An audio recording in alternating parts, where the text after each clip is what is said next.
ओम नमः सदेभ्यः। ओम नमः सदेभ्यः। ओम नमः सदेभ्यः। येनात्मा बुद्ध्यतात्मैव परत्वेनैव चापरम् अक्षयानन्तबोधाय तस्मै सिद्धात्मने नमः।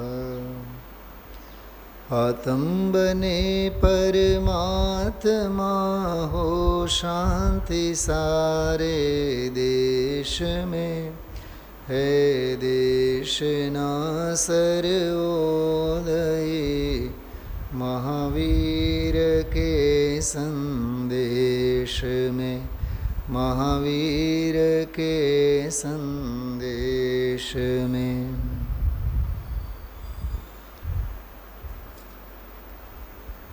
समाधि शतक शास्त्र जे छे ए जैन अध्यात्म साहित्यमानो अध्यात्म योगनो शास्त्र कहेवाय छे। हमणा 21 तारीखे अंतरराष्ट्रीय योग दिवस हजारों लाखों करोड़ों लोकोए प्रतिदिवस आसन प्राणायाम योगा कसरतोना बधा शारीरिक अने पछी करावनारा जरीक के भाई मन शांत थाय विकल्पो बधा मटे पण टूंकमां एमनो उपदेश अने एमनी पहोंच कायानी चेष्टा सुधी शेष रही जाय छे। अन्य धर्मना योगा ज्यां पूरा थाय त्यांथी तो जैन योगा शरू थाय। तो समाधि शतक एक योग शास्त्र छे। आजे 51मो श्लोक शरू कर्यो गुरुदेवश्रीए, आवती काले हजी आवशे। 105 श्लोको छे आमां, एटले हजी आपणे 55-54 श्लोको बधा आगळ वांचवाना छे। प्रकरण तो एक ज छे आमां, बहिरात्माने समझणना मार्गे लाववानुं, अंतरात्मा जे समझणना मार्गे आव्या छे एने सर्वज्ञ बनाववानुं अने सर्वज्ञ बनवा माटे मथता जीवने एम कहेवानुं सर्वज्ञ बनवुं ई तो तारा पर्यायनुं परिणमन छे, तू पोते सर्वज्ञ स्वभावे छे। बहिरात्मा अंतरात्मा ने परमात्मा समझाणो शुं कीधुं। आजे शैलाबेन केटलो आनंद थयो आपणने वात सांभळीने। मने तो एटलो आनंद थयो कि जेनी कोई कल्पना नहीं, केम के आ वात हूँ विद्यार्थीना जीवनमांथी ज मारा मगजमां आ ज वात बेसती जे गुरुदेवश्री कीधुं आत्मज्ञपणुं ई सर्वज्ञपणुं छे। लोकालोक साथे कांई लेवुं देवुं नथी। सर्वज्ञ शब्द जे छे एमां सर्वज्ञना शब्दमां सर्व एटले लोकालोक नहीं, सर्व एटले पोतानुं सर्वस्व, एनुं नाम सर्वज्ञपणुं। केम के जैन दर्शन विश्व व्यवस्था समझावा माटेनुं दर्शन नथी, आत्म व्यवस्थाने समझावा माटो दर्शन छे। आत्माने समझावे एनुं नाम जैन दर्शन। बाकी जगतनुं ज्ञान करावनारा, जगतनुं संचालन, जगतनी व्यवस्था बतावनारा तो दर्शन अने धर्म घणा छे। केतन भाई जैन धर्म ने समझीने, जैन धर्मनो अभ्यास करीने, जैन दर्शनना तत्वज्ञान ने समझीने पण आपणे मात्र विश्व व्यवस्था ने वस्तु व्यवस्था ने समझीने आपणी इतिश्री मानीए छीए तो आपणा जेवा कम नसीब बीजो कोई नथी। शुं कीधुं वंदनाबेन? जैन दर्शन आत्मा ने समझावे छे। आत्मा सुधीनी पहुँच આત્મામાં જઈને ઠરવું, આત્માનુભૂતિ, આત્માનુભવ કેવળ અને કેવળ લક્ષ્ય, ધ્યેય, પ્રયોજન એક હોય ત્રણ કાળમાં પરમાર્થનો પંથ. તો એક હોય ત્રણ કાળમાં કોણ છે કે આત્માનુભવ, સ્વરૂપનો અનુભવ, જેને ગુરુદેવ શ્રી કહે છે ને કે આ જૈન દર્શન છે. બોલે ને આજે આ જૈન દર્શન છે. વિતરાગ સ્વભાવનો અનુભવ તે જૈન દર્શન છે. આત્માનુભવ તે જૈન દર્શન છે.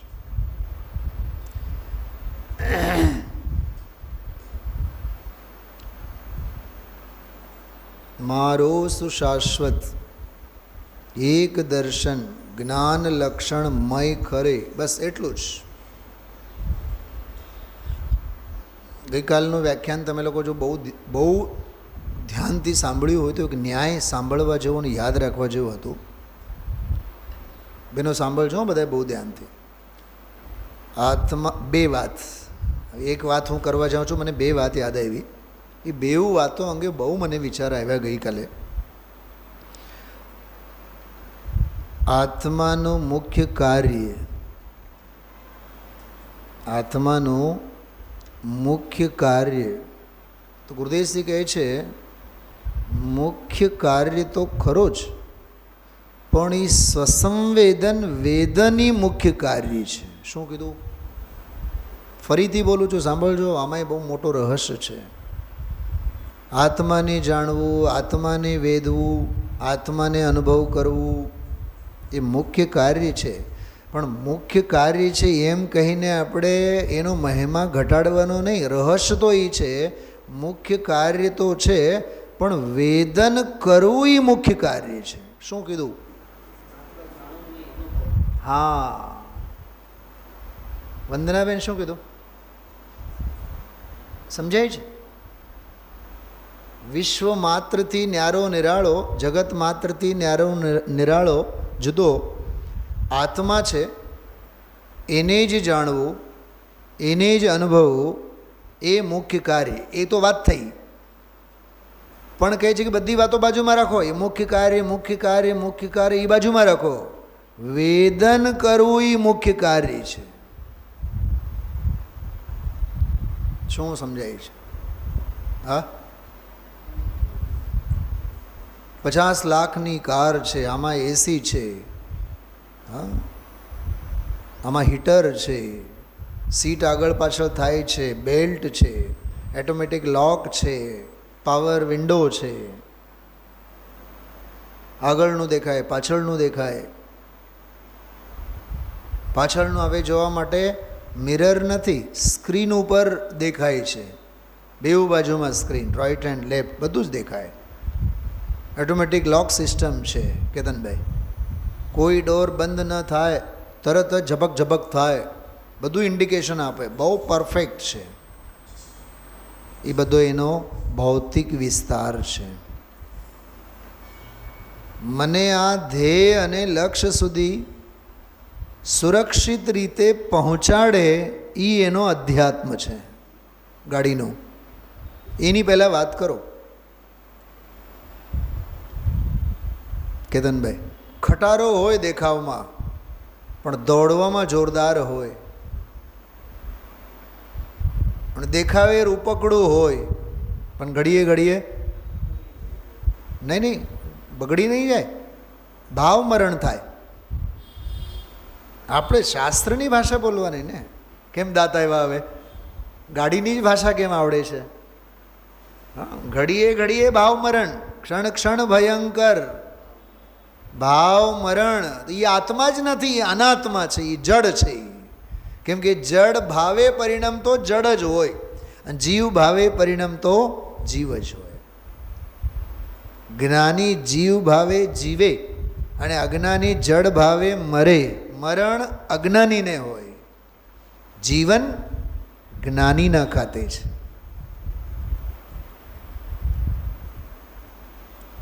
શ્રીમદજીએ કોને માટે કીધું છે? ક્ષણ ક્ષણ ભયંકર ભાવ મરણે કાં હો રાચી રહો.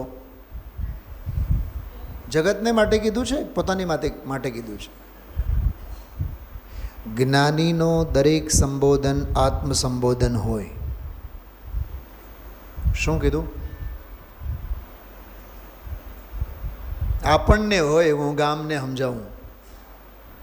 જગતના પંડિતોને, જગતના વિદ્વાનોને, જગતના કહેવાતા વક્તાઓને સભા હોય. જ્ઞાનીને સભા ન હોય, જ્ઞાનીને શોભા હોય. ધનજીભાઈ શું કીધું? જ્ઞાનીને સભા ન હોય, જ્ઞાનીને તો શોભા હોય. શેની શોભા હોય? સ્વશોભા હોય, આત્માની શોભા હોય. જ્ઞાની સમજાવે કે સમજે? સમજાવે એ જ્ઞાની નહીં, સમજે એ જ્ઞાની. તમે જોજો, મારા સ્ટેટસ ઉપર મેં એક વાક્ય લખી રાખ્યું છે, બહુ જોરદાર. પ્રભાવ પાડે તે નહીં, પ્રકાશ પાથરે તે શિક્ષક કહેવાય. સારા લુગડા પહેરીને, હા, લટકા મટકા ઝટકા કરે, ઇમ્પ્રેશન અને પ્રભાવ પાડે એ નહીં. બોલો વંદનાબેન, સિમંદર ભગવાન પ્રભાવ પાડે છે વિદેહ ક્ષેત્રમાં કે પ્રકાશ પાથરે છે? બોલો. પૂજ ગુરુદેવ શ્રીએ 45 વર્ષ પ્રભાવ પાડ્યા કે પ્રકાશ પાથર્યા? એમની હાજરીમાં જો હું એમ બોલું, આપણા પરમ તારણહાર પરમ પૂજ શ્રદ્ધેય પૂજ ગુરુદેવ શ્રી જેમના પ્રભાવના યોગમાં, શું બોલું છું? જેમના પ્રભાવના યોગમાં, એ એમ કહે છે, ઉભો રહે, શું બોલે છે તું? પ્રભાવના? મારી પ્રભાવના? પ્રભાવના મારી કે તારા આત્માની પ્રભાવના? પ્રભાવ મારો કે પ્રભાવ તારો? કોઈના અભાવમાં નહીં, કોઈના પ્રભાવમાં નહીં. સ્વભાવ પોતાના સ્વભાવમાં જીવો. શું દામજીભાઈ? ન પુણ્યની વાતોમાં આવવાનું, ન પાપની વાતોમાં આવવાનું. ઉદયની કોઈ પણ વિચિત્રતામાં કોઈ દી આવવાનું નહીં. પુણ્ય પાપ ફલ માહી હરક વિલખો મત ભાઈ, યહ પુદ્ગલ પર જાય ઉપજે વિનસે ફિર થાય. કાઢો, છડાળા કાઢો, જિનેન્દ્ર રચનામાં કાઢો, જુઓ એમાં. હા, મને કહો કયું છંદ છે? બગાસાઈ આવે હજી? ઝડપથી કાઢો. ચોથી ઢાળ. ઢાળ તો મેં કહી દીધો, હવે છંદનો નંબર નહીં કહું. હા, કેમ કે બધું જ હું કહું તો પછી મહેનત કોણ કરે? અને જિનેન્દ્ર રચના લેજો હાથમાં. હા, પુણ્ય પાપ ફલ માહી હરક વિલકો મત ભાઈ, યહ પુદ્ગલ પર જાય ઉપજે વિનસે ફિર થાય. મળી ગયું હશે? મળી ગયું હશે ને? પાનો નંબર બોલો. 286 પાનો, 286. નીચેની પહેલીટી જુઓ. પુણ્ય પાપ ફલ માહી હરખ વિલખો મત ભાઈ. આનો અર્થ જુઓ, આનો અર્થ કરું છું, સાંભળો. પુણ્ય ફલ માહી હરખ મત ભાઈ. દેખાણા શબ્દો? કેતનભાઈની તો હજી લીટી મળી ને? જો એના પહેલી લીટી ને 2 લીટીમાં આપણે વાંચીએ. પુણ્ય ફલ માહી, શું મૂકી દીધું આપણે? પાપને મૂકી દીધું, બરાબર? પુણ્ય ફલ માહી હરખ મત ભાઈ. હે ભાઈ, હે જીવ, તો પુણ્યના ફલમાં હરખ ન કર. બીજી લીટી એમાં ને એમાં જ. પાપ ફલ માહી વિલખો મત ભાઈ. હવે આનાથી આપણું બધું જ ઊંધું છે મીનાબેન. પુણ્ય ફલ માહી આપણે હરખ કર્યા વિના રહેતા નથી, અને પાપ ફલ માહી, બોલો છે કે નહીં હકીકત? આ જ્ઞાનીની વાત છે. पुण्य पाप फल माही हरख विल. प्रवीण जी आपको समझ में आ रही कि नहीं? पुण्य के उदय में डूबो मत और पाप के उदय में आकुलता करो मत। क्यों? यह पुद्गल पर जाय। गुरुदेव श्री इस तो माथું ફોડીને કહે છે કાયાનો વ્યવહાર થાય કે વચનનો વ્યવહાર થાય. વચનનો વ્યવહાર વ્યાખ્યાન કરવાનો, વ્યાખ્યાન સાંભળવાનો. શલાબેન સાંભળજો ને, એનાલિસિસ સાંભળવા જેવું છે. હું 2 દિવસ 3 પ્રવચનો થયા ને, આજે ત્રીજું પ્રવચન હતું આ 50મી ગાથા ઉપર. 4 દિવસ પહેલાં જ કીધું હતું. એનાલિસિસનું ડેપ્થ સમજવા જેવું છે. વચન અને કાયાને છોડવાની વાત છે, મનને અતિન્દ્રિય આત્માને જોડવાની વાત છે. આ જ વાત હતી ને કન્સેપ્ટમાં. તો મન એટલે જ્ઞાનની પર્યાય, ભાવ મન. 3 દિવસ પહેલાં વાત આવેલી. કાયા એટલે શરીર, વચન એટલે વાણી વર્ગણા. તો મુનિરાજના સાધકના જીવનમાં વચનનો વ્યવહાર શું હોય? વચનનો વ્યવહાર ઉપદેશનો હોય. ઉપદેશમાં એ 2, કાં તો સાંભળવાના ભાવ હોય, કાં તો બોલવાના ભાવ. તો બોલવાના ભાવ હોય તો વચનની ક્રિયા છે, પણ સાંભળવાના ભાવ તો એ કાયાની ક્રિયા છે. ઉપદેશ આપવાનો ભાવ, ઉપદેશની ક્રિયા એ તો વચનની ક્રિયા, અને કોકના જ્ઞાનીના વચન સાંભળવાની ક્રિયા એ તો કાયાની ક્રિયા છે. તો એને આપણે વચનના ખાતામાં નાખીએ. વચન વ્યવહાર જ છે ને, છેવટે તો એ છે શું? વચન વ્યવહાર. જો મુનિરાજ માટે 3 ક્રિયા સમજવી: આહાર, વિહાર અને વ્યાખ્યાન. વચન, ઉપદેશ. આહાર, વિહાર અને ઉપદેશ. જો આચાર્ય કુંદ દેવ કાં તો વિહાર કરશે, કાં તો આહાર કરશે, અથવા આહાર માટે એમને વિહાર કરવું પડે. શું કીધું? વિહાર એટલે ગમન, ગતિ. શુદ્ધોપયોગ સ્વરૂપમાં બેઠા હોય ધ્યાનની દશામાં, તો પછી ન આહાર, ન વિહાર, ન ઉપદેશ. સમજાય છે? ધ્યાનની દશામાં બેઠા હોય તો ન આહાર, ન વિહાર, ન આહાર માટે વિહાર, ન ઉપદેશ માટે વિહાર. જો વિહારનું કનેક્શન બેઉ સાથે છે. કાં તો આહાર માટે, કાં તો ઉપદેશ માટે.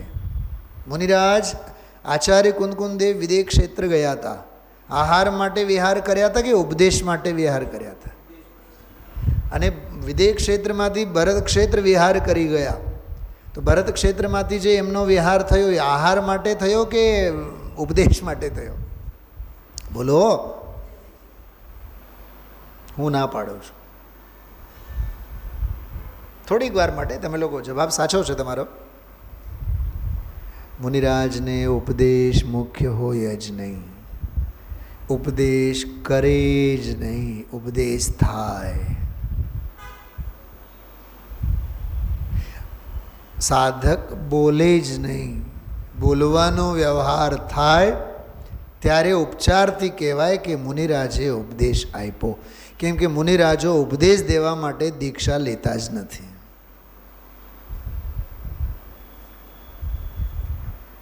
થોડું ગુરુદેવશ્રીના પ્રવચન યાદ કરો, તો આજનો જ પ્રવચન યાદ કરો ને, ખ્યાલમાં આવે. હોય, થાય, પણ એને જાણે. પરિણમે, તે ક્રિયારૂપે પરિણમે છે, માટે જ્ઞાનને ખાતે કરે છે એમ કહેવાની વાત છે. કર્તાપણું બળીને ભસ્મ થયું છે અને જ્ઞાતાપણું પ્રગટ્યું છે, માટે તો સાધક જ્ઞાની બનેલો છે.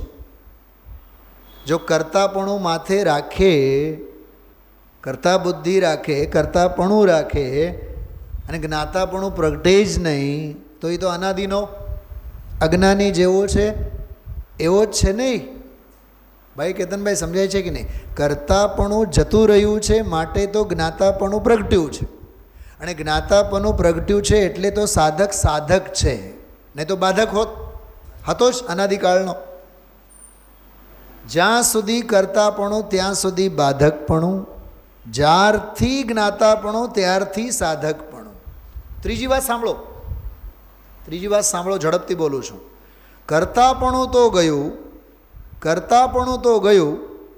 પણ જ્ઞાતાપણું પણ બુદ્ધિપૂર્વક હવે રહ્યું નહીં, ત્યારે તો એને સર્વજ્ઞપણું પ્રગટ થાય છે.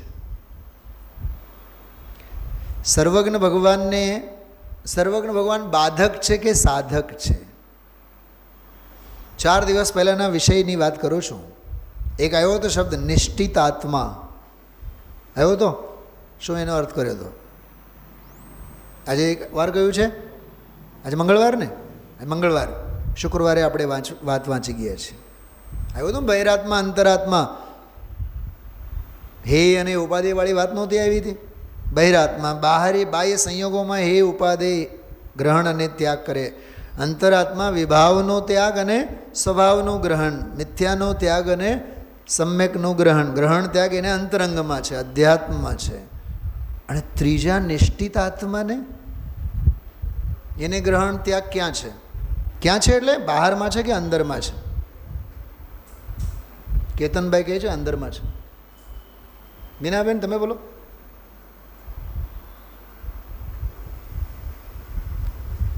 અરે નિષ્ઠિત આત્મા તો કૃતકૃત્ય છે, એને નથી ગ્રહણ નથી ત્યાગ, નથી બહારમાં ગ્રહણ ત્યાગ, નથી અંતરંગમાં ગ્રહણ ત્યાગ. શું કીધું? બહારમાં પડેલો બહિરાત્મા, અંતરાત્મા આવેલો અંતરાત્મા, અને પરમાત્મા તો નથી બહારમાં નથી અંદરમાં, નથી ત્યાગ અને નથી ગ્રહણ. એ પ્રવચન ફરી સાંભળો. કૃતકૃત્ય આત્માને ભાઈઓ હવે ગ્રહવા યોગ્ય કાંઈ બાકી રહ્યું નથી, છોડવા યોગ્ય બાકી કાંઈ રહ્યું નથી. શું છોડે? કાંઈ છે જ નહીં. શું ગ્રહે? કંઈ ગ્રહવા જેવું બાકી રહ્યું જ નહીં. કોઈ છૂટાછેડા લીધા હોય ને, એને 10 વર્ષ પછી પૂછો તમે છૂટાછેડા લઈ લીધા? હા, એ તો કેદીનું. શું સમજાણો? અરે કેતનભાઈ, તમે તમારા કરણને બીમાર હોય સમજો, માથું દુખતું હોય, એને તમે 2 દિવસ 3 દિવસ 4 દિવસ 8 દિવસ પૂછો તો એ 8 દિવસ સુધી શાંતિથી જવાબ આપશે. પછી 15 દી પછી પૂછો ને, હવે બરોબર છે ને, માથું દુખતું નથી? પપ્પા હવે એ તો દિવસો ગયા આપણા. પોઈન્ટ સમજાય છે? એક સર્વસામાન્ય માણસ વ્યક્તિ, એને દેહ સંબંધી રોગાદિક સંબંધી પૃચ્છા વારંવાર કરીએ તો એને ગમતો નથી. પહેલી વખત જવાબ આપશે હવે સારું છે, પછી જવાબ આપશે ઘણું સારું છે, અને પછી ખીજાઈને એમ કહેશે હવે તો હાઈ ક્લાસ. હવે પૂછતા નહીં. એ નિષ્ઠિત આત્માને હવે સંયોગો છૂટ્યા કે નહીં, દેહ છૂટ્યા કે નહીં, ગ્રહણ ત્યાગ કર્યું કે નહીં, એ ઉપચાર એને હવે લાગુ નથી પડતો. કેમ કે કૃતકૃત્ય છે. ખ્યાલમાં આવે છે?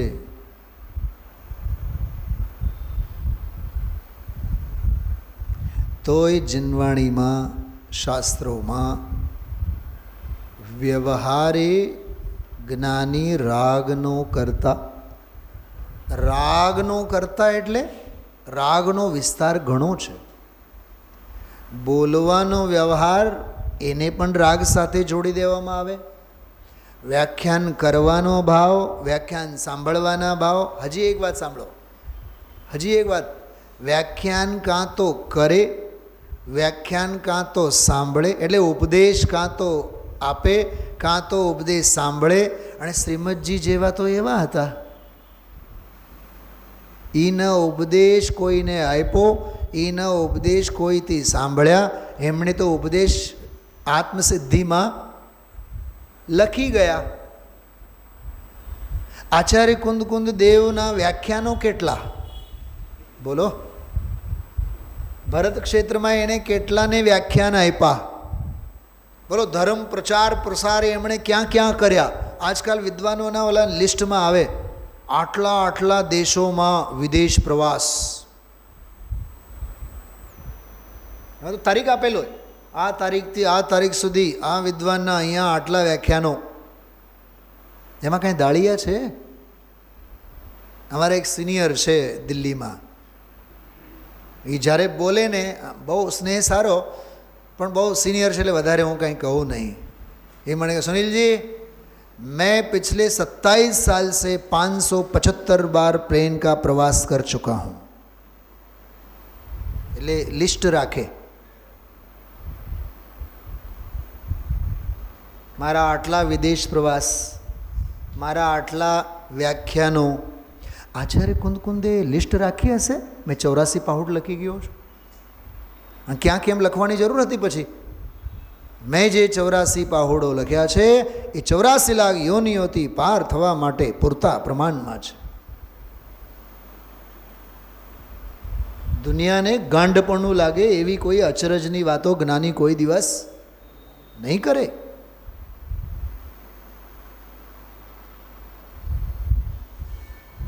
શું સમજાય છે? એ જગતના ચમત્કારોમાં તો એમને રસ છે જ નહીં.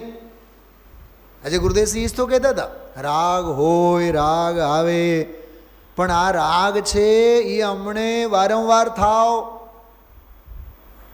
કેતનભાઈ હા પાડો છો તમે? એ રાગ અમને વારંવાર થાવ. હજી સાંભળો, એ રાગ અમને બહુ ભલો, એ રાગને લીધે જગતનું ભલું થાવ અને ભલું થશે. ક્રમે કરીને સામેવાળાને ભલું થશે અને ક્રમે કરીને મને ભલું થશે. આવી ઊંધી માન્યતા જ્ઞાનીને ન હોય. એ સમજે છે એ રાગ મને બંધનું જ કારણ છે, રાગ આગ જ છે. શું કીધું? રાગ તો આગ જ છે. બેઠા છો ને છડાળ કાઢીને, છંદ જુઓ. પુણ્ય પાપ ફલ માહી હરખ વિલખો મત ભાઈ, યહ પુદગલ પર જાય ઉપજ વિન સે ફિર થાય. તબિયતનું આપણું કેવું છે? સવારે બને, બપોરે બગડે, સાંજે ઠેકાણે, રાત્રે વળી પાછો બગડે. સવારે તો વયો જ જાય. હા, એ કાલે તો હજી હોસ્પિટલેથી ડિસ્ચાર્જ થયા હતા, બધું તો હરખું હતું. ડૉક્ટરે તો હાઈ ક્લાસ કીધું હતું. ડૉક્ટરે કીધું હતું, આયુ કર્મે થોડુંક કીધું હતું, વસ્તુ સ્વરૂપે થોડુંક કીધું હતું. અને ડૉક્ટર એ શરીરના છે, ડૉક્ટર તો એ શરીરના છે. કેટલા એવા દાખલાઓ છે. ભારતીબેન લાખાણીના મિસ્ટર, ઇવન આ તમારા દિલીપભાઈ મિતાભાભીના 8-8, 15-15 દિવસ હોસ્પિટલમાં રહીને બપોરે ડૉક્ટરે કીધું કે નહીં, હવે બધું હાઈ ક્લાસ છે. ઘરે આવીને રહ્યા અને બીજે દિવસે સવારે વિદાય. ઘર છે ને આવા ચૂલા બધા માટીના. તો ડૉક્ટર તો ઈલાજ દેહનો કરે છે. અને એના એ માઇક્રોસ્કોપમાં કે એની એક્સરેમાં કે એના શું કહેવાય સોનોગ્રાફીમાં. એક વાત કરું, ખોટું નહીં લગાડતા, આ ડૉક્ટરોને છે ને અનુમાન જ્ઞાન જ હોય, પ્રત્યક્ષ જ્ઞાન ક્યાંથી હોય? બહુ ફેક્ટની વાત કરું છું. અનુમાન જ્ઞાન એટલે ઓલો સોનોગ્રાફીનું જે ડ્રોઈંગ જે કહે ને એના ઉપરથી ઇલાજ કરે. આજે કળશ ટીકાનો એક ગુરુદેવશ્રી દાખલો આપેલો બહુ સરસ. મને તો એ આખો જોરદાર 1-2 કલાક વિષય લેવા જેવું લાગે. બહુ ગજબનો વિષય છે. અગ્નિની ઉષ્ણતા, જળની શીતળતા. ઓરિજિનલ કળશમાં આ 2 દાખલા આપેલા છે. જળ ઠંડુ હોય સ્વભાવે અને અગ્નિ ગરમ હોય. અજ્ઞાનીએ જાણે, જ્ઞાનીએ જાણે, પણ અજ્ઞાની જે જાણે અગ્નિ ગરમ હોય અને જળ ઠંડુ હોય એનું જ્ઞાન ખોટું. અને જ્ઞાની અગ્નિને ગરમ જાણે, જળને શીતળ જાણે, એનું જ્ઞાન સાચું. કદાચ જ્ઞાની અગ્નિને ઠંડુ જાણે, પાણી જળને ગરમ જાણે, તોય એનું જ્ઞાન સાચું. 3 બોલ છે. ફરીથી રિપીટ નહીં કરું. 3 બોલ છે. એ સાચું જાણે તોય સાચું, ખોટું જાણે તોય ખોટું. કેમ કે હકીકતમાં જ્ઞાની અગ્નિને ક્યાં જાણે છે? જ્ઞાની જળને ક્યાં જાણે છે? જ્ઞાની જળની ઠંડકને ક્યાં જાણે છે? જ્ઞાની અગ્નિની ઉષ્ણતાને ક્યાં જાણે છે? જ્ઞાની તો જ્ઞાનને જાણે છે.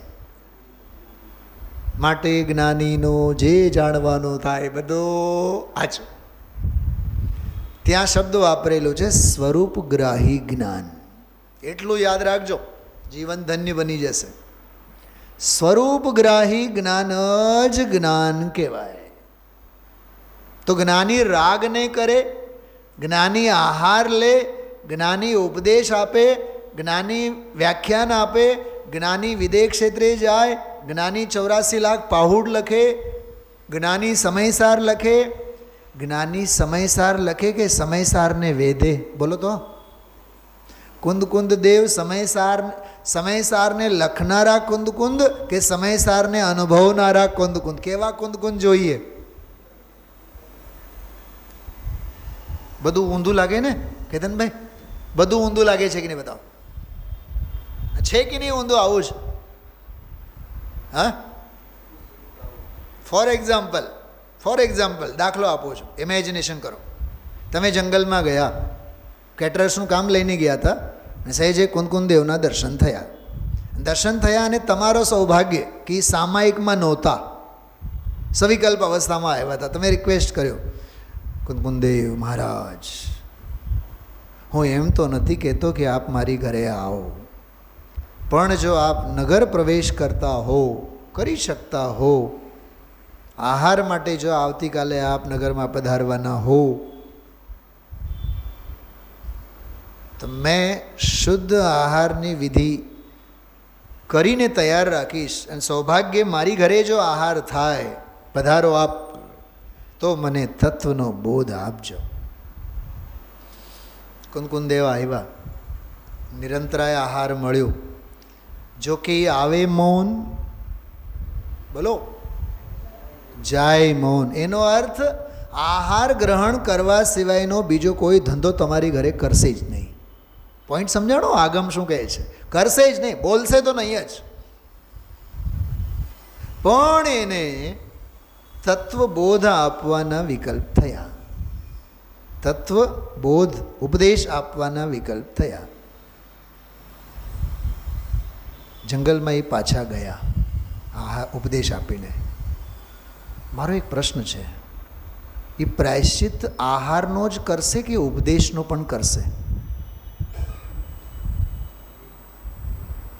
આહાર કરીને આવ્યા એનો જ પ્રાયશ્ચિત લેશે કે ઉપદેશ આપી આવ્યો છું એનો પણ પ્રાયશ્ચિત લેશે? બોલો.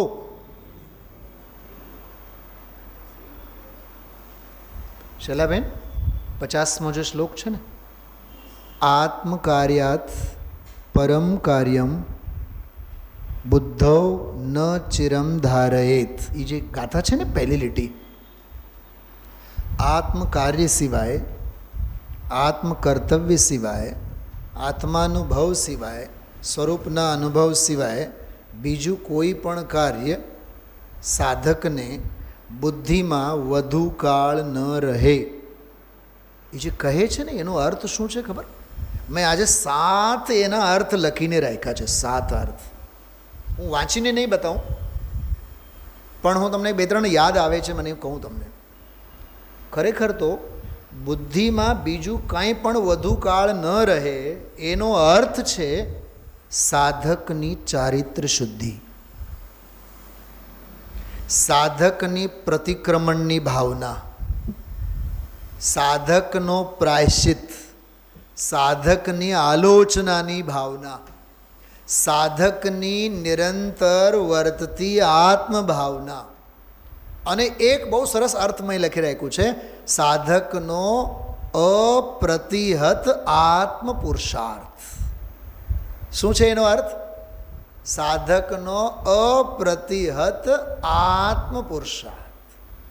આહારનો પુરુષાર્થ નહીં, ઉપદેશનો પુરુષાર્થ નહીં, વિકલ્પનો પુરુષાર્થ નહીં, નિર્ભાર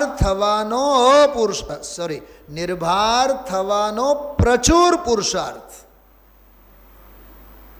કયો? બોલી પહેલી લીટી, આત્મજ્ઞાનાત પરમ કાર્યમ ન બુદ્ધો ધારે ચિરમ. આત્મજ્ઞાન સિવાય બુદ્ધિમાં ચિરકાળ સુધી બીજું કાંઈ પણ ધારણ કરતા નથી. હજી 2 શબ્દ બોલું છું, સાંભળો.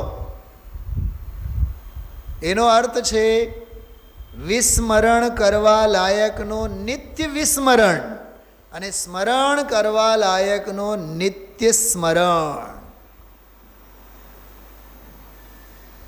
એ ચારિત્ર શુદ્ધિ છે.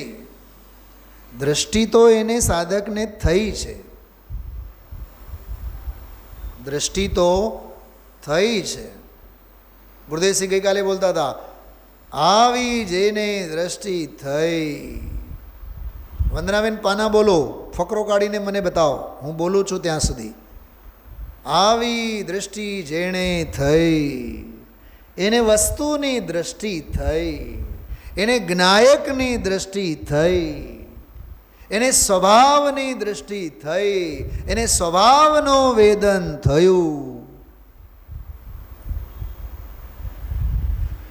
આવા 4-5 બોલ 2-3 લીટીમાં ગુરુદેવશ્રીએ ગઈકાલે જ બોલ્યા છે. જાણનહારને જાણ્યા એને વસ્તુની દ્રષ્ટિ થઈ એમ કહેવામાં આવે, એને સ્વભાવ અને સ્વરૂપની દ્રષ્ટિ થઈ એમ કહેવામાં આવે. આ પાના ઉપર છે વંદનાબેન, આ પાના ઉપર. તમે જ્યાં જોવો છો ત્યાં નથી, આ બાજુના પાના ઉપર.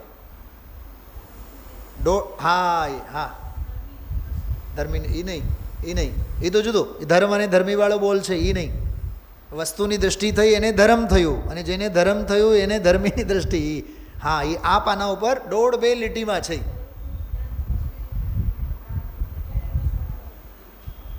એક્ઝેક્ટ વચ્ચે જ. હા 300 પડીએ.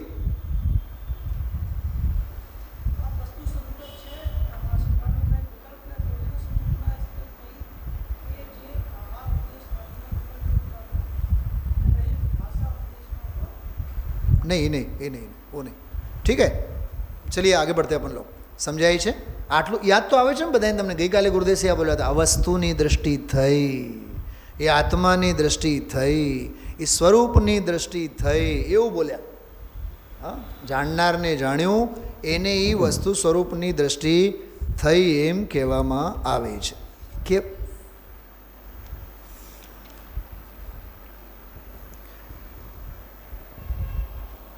શું કીધું? 320. હા, જો આ પાના નંબર 320ની વચ્ચે છે. જો શ્રોતા બોલે છે, બોલો ને, જીન સોહી હૈ આત્મા અન્ય સોહી હૈ કર્મ, જે બોલ્યા ને એના પછી જો બીજે ક્યાં હોય ભાઈ. હા, એ વસ્તુ છે, મળ્યું? જોઈ, એ વસ્તુ છે, એની જ્યાં દ્રષ્ટિ થઈ એનો અર્થ હવે ના શબ્દો જો. એનો અર્થ દ્રવ્ય દ્રષ્ટિ થઈ, એનો અર્થ સ્વભાવ દ્રષ્ટિ થઈ, એનો અર્થ જ્ઞાયક ભાવ છે તે રૂપે પરિણમ્યો અસ્તિ, અને એનો અર્થ શુભાશુભ ભાવપણે દ્રવ્ય પરિણમ્યું નથી. એથી દ્રષ્ટિવંત પણ શુભાશુભપણે પરિણમતો નથી. આ થોડોક વિષય છે ને, 6ઠી ગાથાનો જોરવાળો છે.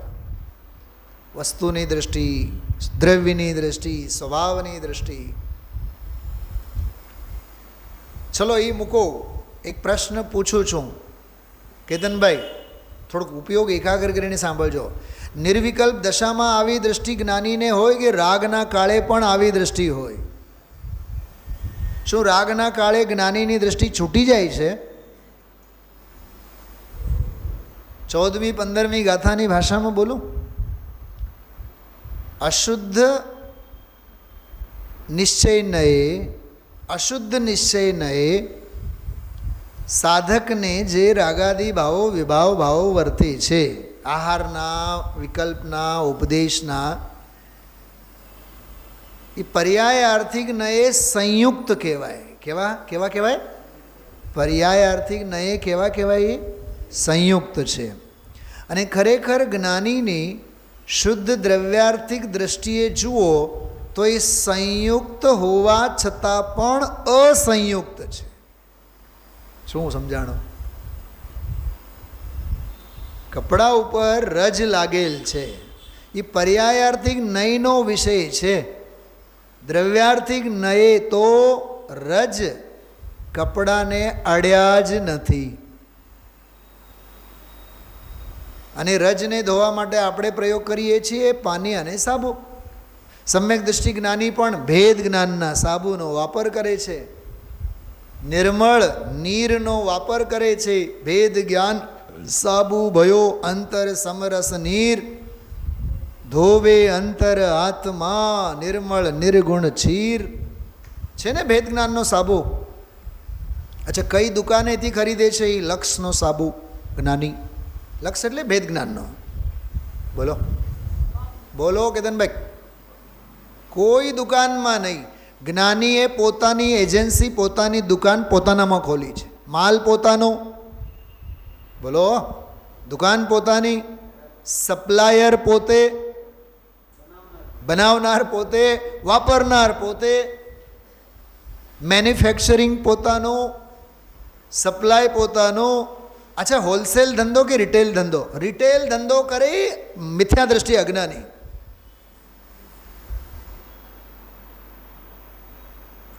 સર્વજ્ઞ ભગવાન જેવા કોઈ સ્વભાવના હોલસેલર નથી. અને એ હોલસેલરોના કેડાએ તો એ હવે હોલસેલર થવાની તૈયારીમાં છે. એટલે સાધક પણ સર્વજ્ઞની જેમ જીવે. શું કીધું? શું કીધું મીનાબેન? મને કોઈ પૂછે તમે ગુરુદેવની વાત કરો છો કે ગુરુદેવ જેવા? અરે હું ગુરુદેવની વાત નથી કરતો, હું ગુરુદેવ જેવા જીવન જીવું છું. કેમ કે ગુરુદેવ શ્રીના હર શ્વાસ મારા શ્વાસ છે. ગુરુદેવ શ્રીનું હર તત્વજ્ઞાન એ મારા માટેનું તત્વજ્ઞાન છે. શું સમજાય છે? રિલાયન્સ પેટ્રોલ પંપ ઉપરના હવા પૂરનારને પૂછો હુ આર યુ, ઈ એમ કે છે આઈ એમ એ બીંગ એ મુકેશ અંબાણી. શું કહે છે? બોલો, અમિતભાઈનો વાળંદ છે ને અમીન માર્ગ ઉપર,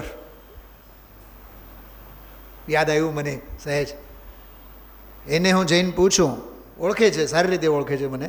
એને હું પૂછું, અમે તો એવું સાંભળ્યું છે કે તમારે ત્યાં ઓલા ગૌતમ બુદ્ધવાળા પણ આવે છે વાળ કપા? હા હા સાહેબ, અમે તો ગૌતમ બુદ્ધવાળાના પણ વાળંદ છીએ. એને કેટલું ગૌરવ છે. એક કરોડપતિ વ્યક્તિના પણ અમે વાળ કાપીએ, એ વાળંદને પણ એનો અભિમાન છે.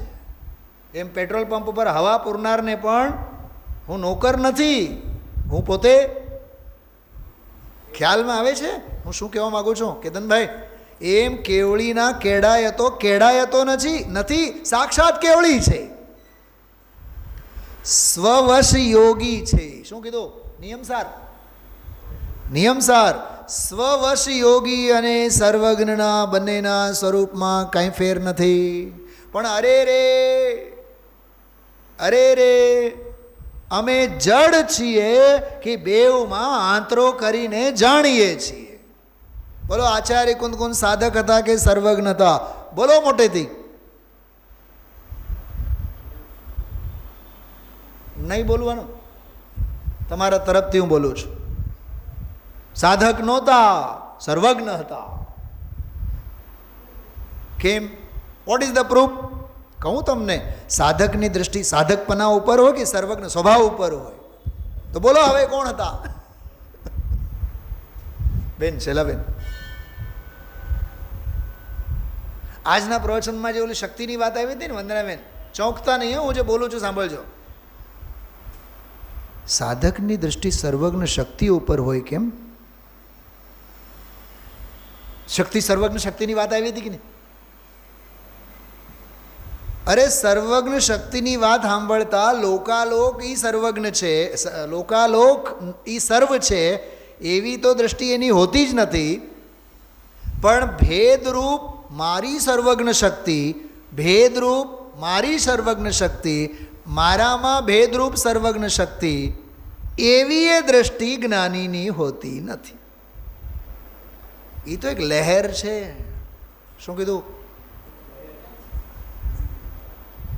જેમ કોઈ હું ભાવથી ભક્તિ ગાઉં ને કેતનભાઈ, કોઈ ભાવથી ભક્તિ ગાઉં અને તમે મને કહો સાહેબ આજે તો બહુ આનંદ આવ્યો, બહુ મસ્ત ભક્તિ હતી, મારો આત્મા કહે અરે તમે તો એક ભક્તિની લહેર સાંભળી છે, તમે આવો મારી પાસે તો દરિયો ભરેલો છે. શું સમજાણ? હા, પોઈન્ટ સમજાય છે? એક શક્તિ નહીં, એવી તો અનંતી શક્તિઓ તો મારી પૂજા કરે, એવી તો અનંતી શક્તિઓ તો મારા સ્વભાવમાં ઉછળે. મીનાબેન, દરિયાને પૂછો તમને ઓર્ડિનરી લહેર ગમે કે સુનામીની લહેર ગમે? અરે આવી તો 56 સુનામીઓ આવે અને 56 સુનામીઓ જાય. અમે તો કેવા છીએ? જાગતો જીવ. અરે બોલો, અમે મોજામાં નથી રહેતા, અમે અમારા દરિયામાં રહીએ છીએ. બહુ ઊંચી વાત કરું છું, બહુ ઊંચી વાત કરું છું. મારી વાત જો સ્પર્શતી હોય તમને તો ગુરુદેવશ્રીના વ્યાખ્યાનો હાર્દ ખ્યાલમાં આવે. મીનાબેન, ફરીથી પૂછું છું, કેવળીને કેવળ જ્ઞાનમાં મજા નથી, કેવળ જ્ઞાન સ્વભાવમાં મજા છે. જ્ઞ સ્વભાવમાં એને મજા છે, કેવળ જ્ઞાનમાં મજા નથી. જો કેવળીને કેવળ જ્ઞાનમાં મજા આવે તો એ પર્યાય દ્રષ્ટિ છે, કેમ કે કેવળ જ્ઞાન કોણ છે? એક સમયની પર્યાય છે. શું સમજાય છે? શું ખ્યાલમાં આવે છે? હા, ફરીથી વ્યાખ્યાન સાંભળવામાં, વ્યાખ્યાન કરવામાં સાધકને કેટલી મજા, શાસ્ત્ર લખવામાં કેટલી મજા, હા, શાસ્ત્ર બીજાને આપવામાં કેટલી મજા. ગુરુદેવશ્રી ઓલો માનસમના પંચકલ્યાણકની વાત ગઈકાલે કરી હતી. હા, બાપભાઈ મહેતાની વાત કરી, 500 આપ્યા ને ઓલા 1000 આપ્યા ને ઉપર 4 ભગવાનને મૂક્યા ને હેઠે 4 ને મૂક્યા, બધી વાત કરી. પણ એ ફકરામાં છેલ્લે 1.5 લીટી વાંચો, મજા આવી જાય તમને. હા, સાંભળ્યું કેતનભાઈ ગઈકાલનો? હા, માનસમાં થયું છે હેઠે 4 મૂક્યા ને ઉપર 4 મૂક્યા, ઓલાએ 500 રૂપિયા આપ્યા ને ઓલાએ પછી બધાએ પછી બોલે મોટેથી. ફતેપુર ગયા હતા, ત્યાંનો આખો પ્રસંગ ગુરુદેવશ્રી યાદ કર્યા હતા. બધાએ કહે કે બધાએ ભગવાન છે, બધાએ ભગવાન હતા, મોટે મોટેથી બોલાવે. બધી વાત સાચી ભાઈ, કાયાને ક્રિયાને કોણ કરે? વચન કોણ બોલે? હા, કાયાની વિસારી માયા સ્વરૂપે સમાયા એવા નિર્ગ્રંથનો પંથ છે. એ આ છે, ભવ અંતનો પંથ છે. કેટલું સરસ છે.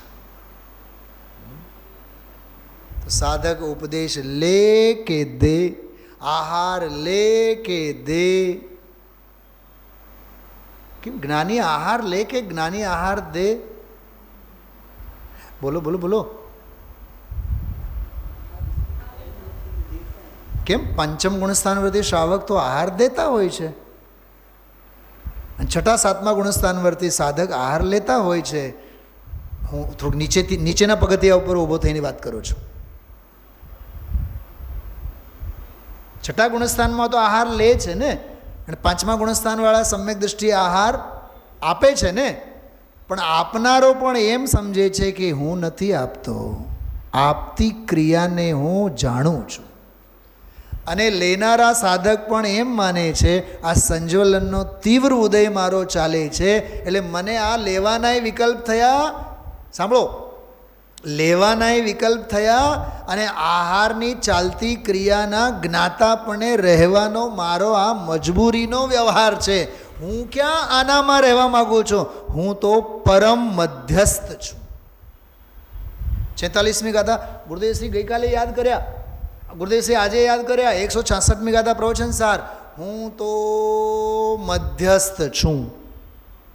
240 પાનું કાઢો આમાં, 240મું પાનું. મેં તો 2 દિવસથી આ 4-6 વખત પ્રકરણ વારંવાર જોયું.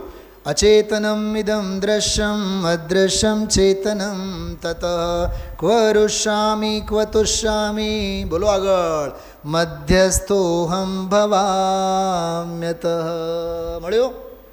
ગાઓ મારી સાથે, ગાઓ બધા લયમાં ગાઓ. અચેતનમિદં દૃશ્યમ અદૃશ્યમ ચેતનમ તતઃ. અચેતનમ ઇદં દૃશ્યમ, જે દેખાય છે, દેખવા લાયક લાગે છે બહારમાં, એ બધું શું છે? અચેતન છે. અને અદૃશ્યમ ચેતનમ તતઃ, અને જે દેખાતો નથી એ કોણ છે? જે દેખવા લાયક છે છતાં દેખાતો નથી, ચેતન છે. તેથી કહે છે ક્વ રુષ્યામિ ક્વ તુષ્યામિ, હું ક્યાં રાગ કરું અને હું ક્યાં દ્વેષ કરું. હું ક્યાં રુષ્યામિ, ક્યાં હું રુષ્ટ થાઉં અને ક્યાં હું તુષ્ટ થાઉં. એટલે દ્વેષ અને રાગ હું ક્યાં કરું. તો પછી મારે શું કરવાનું છે? મધ્યસ્થોહમ ભવામ્યતઃ, હું તો મધ્યસ્થ છું. શું શબ્દ વાપર્યો? હું તો મધ્યસ્થ છું. અને પ્રવચન સારનો જે શબ્દ વાપર્યું હતું એક વિશેષણ છે એમાં, એક હા, અત્યંત મધ્યસ્થ છું.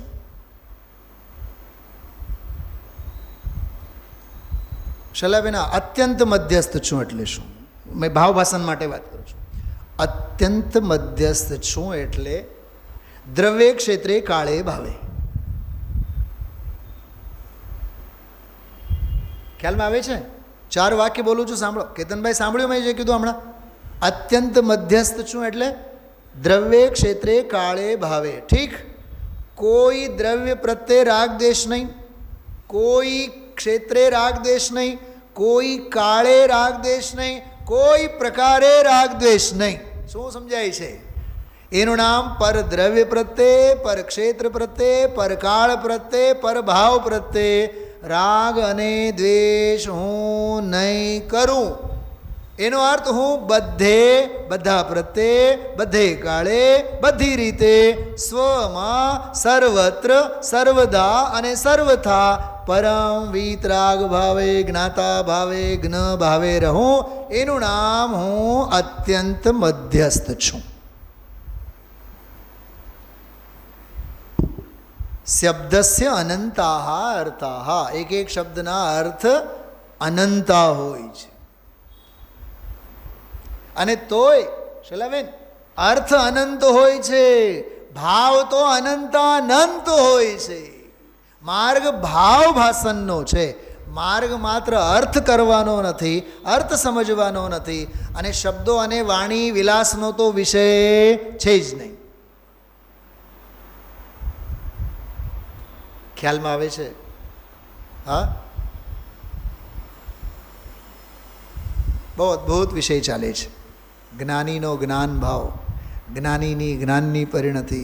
અસ્તિ કી મસ્તી મેં તું મસ્ત હો જા, આતમ કે રંગ મેં ऐसा તું રંગ જા, આતમ કો આતમ में ઘોલ, તેરા પ્રભુ તુજ ही में ડોલે.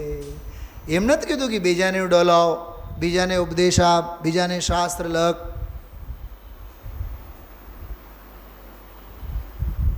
આજે સ્વાધ્યાય ચાલે છે ને કેતનભાઈ, દર્શન શુદ્ધિનો સ્વાધ્યાય નથી, ચારિત્ર શુદ્ધિનો સ્વાધ્યાય છે.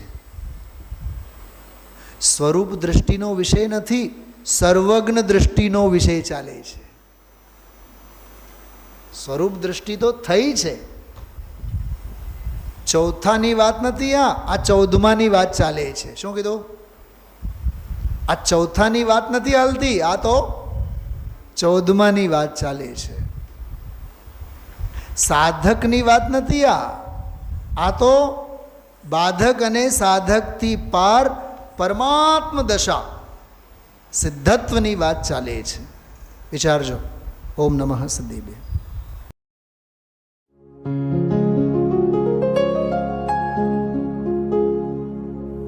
निज निधि निज में बताए, यह अनंत उपकार है उसके लिए जिन वाणी माँ को वंदना शत बार है, वंदना शत बार है. शत बार है।